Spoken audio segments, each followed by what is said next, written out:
नमस्कार दोस्तों, आज मैं आप लोगों से सिंधु जल समझौते को लेकर क्या विवाद है और आजकल यह समझौता सुर्खियों में क्यों है, इसके बारे में चर्चा करेंगे।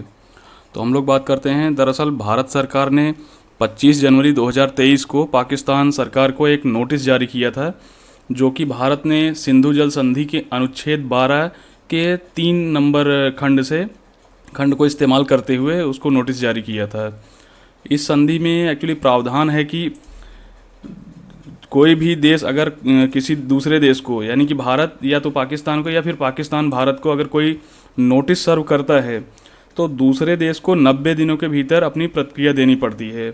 इसलिए पाकिस्तान की सरकार ने 6 अप्रैल 2023 को अपनी प्रतिक्रिया भारत सरकार के सामने भेजी है। तो हम लोग इसके बारे में बात करते हैं कि अब सबसे पहले बात ये करते हैं कि सिंधु जल समझौता है क्या, आखिर इंडस वाटर ट्रीटी है क्या। तो इसके बारे में बात करते हैं कि दरअसल 1947 ईस्वी में भारत के बंटवारे के बाद भारत और पाकिस्तान, जम्मू कश्मीर और पंजाब की जो नदियां हैं उनके जल बंटवारे को लेकर उनके बीच विवाद शुरू हुआ और कई स्तरों पर वार्ताओं के दौरान ये फाइनली लगभग 9 साल के डिस्कशन के बाद फाइनली 19 सितंबर 1960 ईस्वी को पाकिस्तान के शहर कराची में वर्ल्ड बैंक की मध्यस्थता में दोनों देशों के बीच एक समझौता हुआ। और यह समझौता उस समय के हमारे भारत के प्रधानमंत्री पंडित जवाहरलाल नेहरू और उस समय पाकिस्तान के जो प्रेसिडेंट थे मिस्टर अयूब खान, उनके बीच में हुआ ये चीज़। तो इस समझौते में कुछ प्रावधान दिए गए थे, तो जिसके अनुसार पाकिस्तान को सिंध की जो सहायक नदियां हैं, जो कि पश्चिमी नदियां हैं, जैसे कि सिंध, चिनाब और झेलम, इस पे पाकिस्तान को कंट्रोल दिया गया। और फिर इसमें जो पूर्वी नदियां हैं जैसे रावी, सतलज और ब्यास, इस पे भारत को कंट्रोल दिया गया। एक बार आप लोग मैप में देख लीजिए, ये है हमारा इंडस रिवर, जिसके साथ में आप देख रहे होंगे कि झेलम, चेनाब और रावी, सतलज और ब्यास, ये नदियाँ इसकी सहायक नदियाँ हैं। तो इसमें से मैंने जैसे आपको बताया कि 3 नदियों पे पाकिस्तान को कंट्रोल दिया गया, जिसका 80% पानी पाकिस्तान इस्तेमाल कर सकता है और 20% जल का इस्तेमाल भारत को सिंचाई और जल विद्युत उत्पादन के लिए दिया गया था।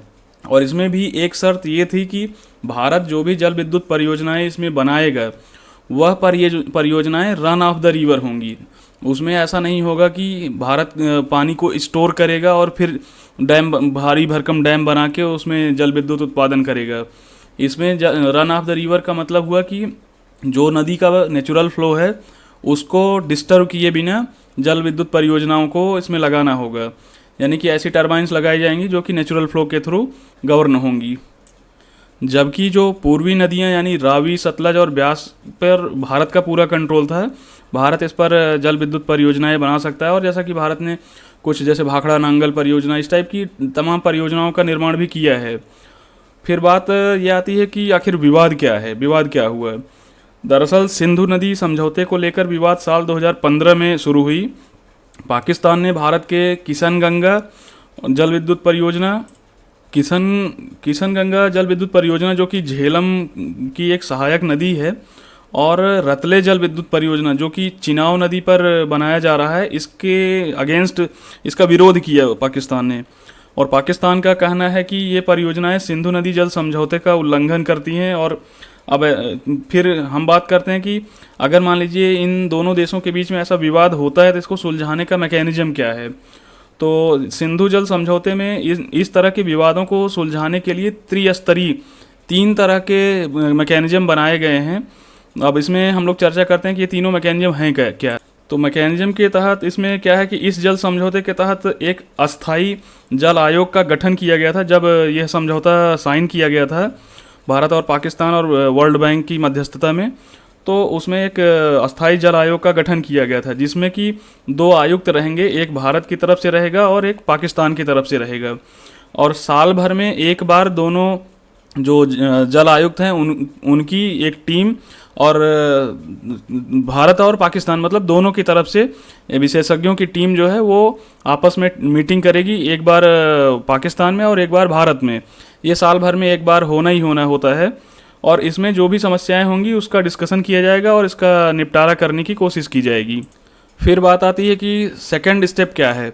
मान लीजिए कि आयुक्तों के बीच जो वार्ता हुई उसमें विवाद सुलझ नहीं पाता है, तो फिर दोनों देश वर्ल्ड बैंक से अप्रोच करेंगे और वर्ल्ड बैंक इनके लिए एक न्यूट्रल एक्सपर्ट कमेटी बना के भेजेगा और वो इस विवाद को सुलझाने का प्रयास करेंगे। यानी कि एक तटस्थ एक्सपर्ट कमेटी होगी, वो इसको सुलझाने की कोशिश करेगी। अब बात आती है तीसरे स्तर की। अब मान लीजिए कि यदि विवाद दूसरे स्तर पर भी नहीं सुलझता है, तब जो विश्व बैंक है वो कोर्ट ऑफ आर्बिट्रेशन का गठन करेगी और इस विवाद को सुलझाने का प्रयास करेगी। कोर्ट ऑफ आर्बिट्रेशन, जैसा कि आपको पता होगा, या द नीदरलैंड के हेग सिटी में स्थित है और वहीं पर इसका फिर सुलझाने का प्रयास किया जाएगा।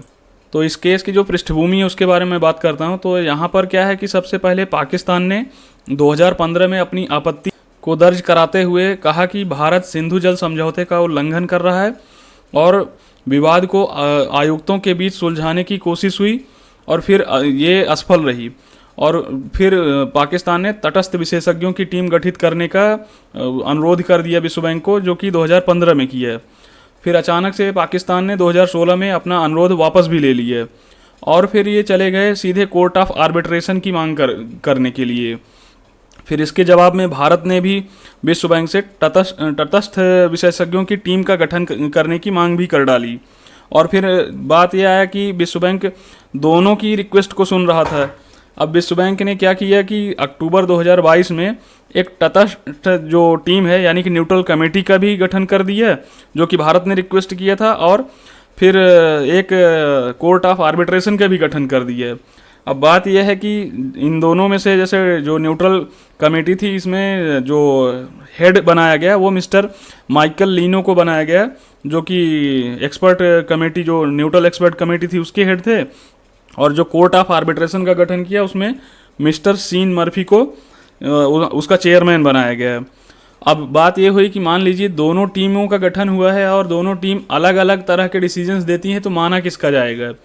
तो बात ये चल रही थी और फिर जनवरी 27 और 28 जनवरी को कोर्ट ऑफ आर्बिट्रेशन की पहली बैठक होने वाली थी। उसके पहले ही भारत ने फिर 25 जनवरी 2023 को पाकिस्तान को, इसके ठीक 2 दिन पहले ही पाकिस्तान को नोटिस दिया कि भारत सिंधु जल समझौते की सभी शर्तों को जिम्मेदारी के साथ पालन कर रहा है।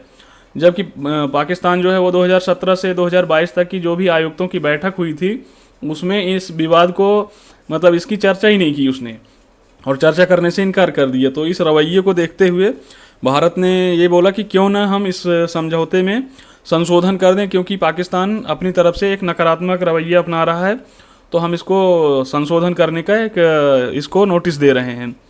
अब 25 जनवरी 2023 को नोटिस देने के बाद फिर 90 दिन के अंदर पाकिस्तान को इसका जवाब देना था। तो उन्होंने क्या किया, 6 अप्रैल 2023 को इसका जवाब दिया है कि हाँ, हम बात करने के लिए तैयार हैं। तो इसीलिए ये अभी चर्चा में एकदम सुर्खियों में बनी हुई है। अब देखना ये होगा कि आगे इसका समाधान कैसे निकलेगा। बाकी मुझे उम्मीद है कि आप लोगों को मेरे द्वारा बताई गई ये सारी बातें ये आपको रुचिकर लगी होंगी और आप अपने सुझाव कमेंट बॉक्स में देते रहिए। बाकी सभी को धन्यवाद।